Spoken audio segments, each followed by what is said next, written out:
Hey, what's up, everybody? Welcome back to Hops Geek News, a show that talks about comic books, movies, TV shows, and typically we feature a beer of the week. Now, this is going to be a nice little short for you guys, specifically for YouTube, as we are going to be reviewing a really cool comic book today called Afro Punks by our friend Corey Pruitt, aka Task, on Twitter, X, all those good spots. You know, believe it or not, our friend does talk and write comics. So we're going to talk about that. But of course, as always, please go ahead and subscribe. That is how the show will grow. Help us out on YouTube, as all the other sites just don't let us do as much as they used to. Help us out there. And then all the links are right below. So we are going to go right into this, man. We are, like I said, talking about a really cool comic book called Afro Punks, and I'm excited for this one. It was a really cool blend of action. It's got some anime vibes, as you can see here. This is the cover for the book. We got some characters such as like Medusa. I'm getting some alchemist vibes from our friend there in the back that only speaks in math equations. We got, you know, a little fairy even. It's just a blend. We got the undead.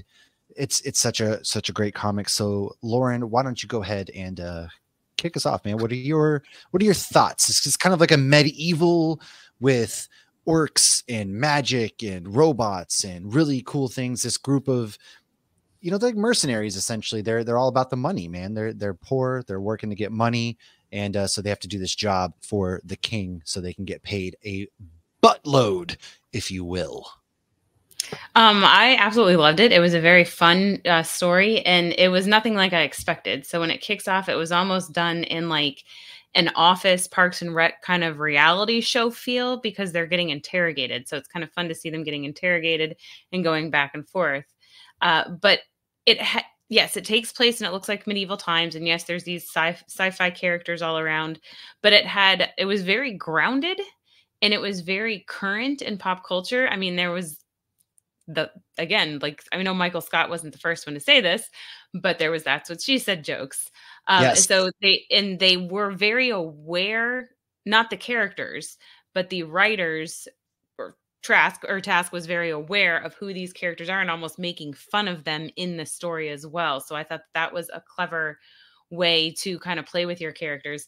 But I do think they think they're heroes, but they're not your average heroes, because they're doing it for the money, which I thought was something you don't see. Like, even Heroes for Hire wasn't just for the money kind of thing. So I just thought that these were all very unique characters. I thought they played off each other great. It was like they were young. They're young and stupid. It was like if college kids woke up with powers and could make money off of them. Yeah. So I thought it was just, it was a lot of fun. I really enjoyed it. I like at one point, you know, it's almost like we're inside, you know, Corey's head, if you will, because there's this acronym. I don't know what it means. At one point, I had a really cool thing for what it means, but then I got so high that I forgot. It was a really cool moment in the comic book like that. Yeah, it was like kind of breaking the fourth wall, which is really cool. There was another really cool moment with the fairy where, hey, can you use your powers? And she was like, well, no. And like, what do you mean? She goes, I can only use them once a day, certain spells once a day. And like, what? She goes, yeah, you know, I got in trouble. Yeah. She's on probation. They bailed her out of jail, essentially. So it's a story that's filled with humor, and the artwork, which is actually done by Raffaele at Forte, artwork was gorgeous, from Depict Shine Art Studio, excuse me, there. Him and his wife actually own an art studio, so they went ahead, they did the art. The art, again, is gorgeous. Let me throw up the cover here so you guys can just get a look at the characters. Like I said, you got a wide array of characters here, all you know, Black superheroes in a sense, which is really cool. Again, I really like that. Medusa, everyone has like their own flavor of sass to them. Like, you know, it's everyone's quippy. Not Everyone's Medusa.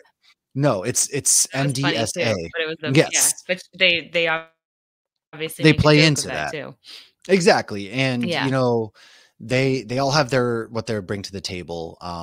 You know, whether with the sword, they're looking to cut off the orc's head, and at one point they let the orc go, and they're like, hey, they're going to lead us back. And then it turns out that the orcs all try to storm the castle of the king, and they go and fend off with some casualties. There's a guy who's, you know, oh man, now my bar is destroyed. You know, these idiots, they came through here, and this other person lost their leg. That's like a reality show kind of thing. Yeah, it was like they were interviewing people on the news when there was no technology in this. It's all magic and whatnot. But it was like full circle of like, it's like a little bit of a reality show. And it was almost like those like they're those characters that think they're so fantastic and everybody else thinks they're complete idiots, kind of like Michael Scott. Now I want to know how big of an The Office fan he is, or if he is. He Well, must be, because yeah, I got a lot of that. But I mean, that's a popular. We even saw that in Agatha. That's a popular thing to do yeah, now, where Modern Family and all of that to kind of break the fourth wall. And sometimes they do it uniquely, and sometimes they don't. So I thought that the way he did it was a lot of fun. And it's it funny too, was. because it's like we did start to see this a little bit in like the MCU of, okay, yeah, you guys saved New York, but you destroyed New York. Like, who's going to clean this up? Who's going to pay for this? Not Right. everybody or Tony Stark there, or Bruce Wayne that can just foot the Who's the bill. cleanup crew for this? Like, I And did. but just going to ask, do heroes really have a responsibility to limit damage when they're just trying to save the day? That's a good point. Like, would you rather be killed and destroyed and maimed by whatever it is? Or would you rather, somebody come through and save you at the cost of your business? Homeless. Or that's why you have insurance. Come on, man. A fright? Like, but I got a lot No, of it's funny hearing you say that because you're such a Batman versus Superman fan. I And am, and they Superman just destroy saving everything, man. is what caused Batman to go all Batman. It's true. But It's true. But I got a lot of anime vibes, like I've kind of already mentioned. I did get some Dungeons and Dragons. If you've seen that movie, I kind of got some of the vibes of that, which is a really I can underrated see that. movie. Yeah, like with Chris Pine, very underrated. And then I also got some, like, obviously Guardians of the Galaxy influence and things in there, but I thought the writing was very clever. It was a Mhm. very not slow paced, not too fast paced. I thought the pacing was really well done in this comic book as well. It's very straightforward. There's a beginning, middle, and end, but there's also now room for later. And it turns out that a buttload in this universe means wine, which I thought was hilarious because they're thinking they're going to get money. And then at the end, they're like, oh, yeah, a Yeah, buttload we want a means buttload. wine.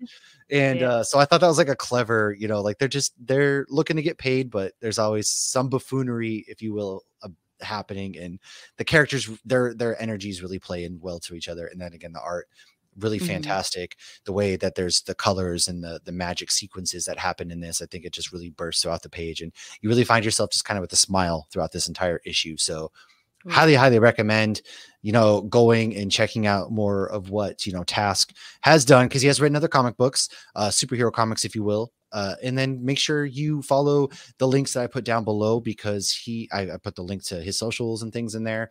That way you can go He's a fun support. one to follow on the Twitter. Awesome. Yeah. He, obviously he's ready to, he's like us, man. I like him because I'm ready to also always fight and call out Mhm. foolery. And he's always ready, and people are always coming after him for stupid stuff. He's a really Well, good creator, man. Like, a really good yeah, creator. and if you've been listening to us for a while, we had him on for Yeah, She-Hulk. we So did. that was a minute ago now. It's probably over a year ago now. It was. But yeah, so he's been on the show before. He has been. So check And out that too. yeah, and what you said about the art that you got anime feels, I thought that was interesting because like I'm not an anime fan, and I thought the art was gorgeous. I loved the art. Yeah. So it, a lot of times it's just what you pull out of it and what you perceive. But yeah, the art was gorgeous. It was hilarious. It was action packed. It was funny. Well, I already said hilarious and funny. Those are the same things. Those are synonyms, kids. Highly recommended it. This was great, and I look Yeah. forward to reading more about the Afro Punks. Definitely agree. Maybe So one day we'll learn why that's their name, because they don't even know why that's. oh yeah, they don't even know. They got 2 eyes. We'll have to dive deeper into this universe. I'm ready to dive deeper into this universe. If you guys are too, follow the links, man. And shout out to Task for letting us check out this comic book and kind of talk about it a bit.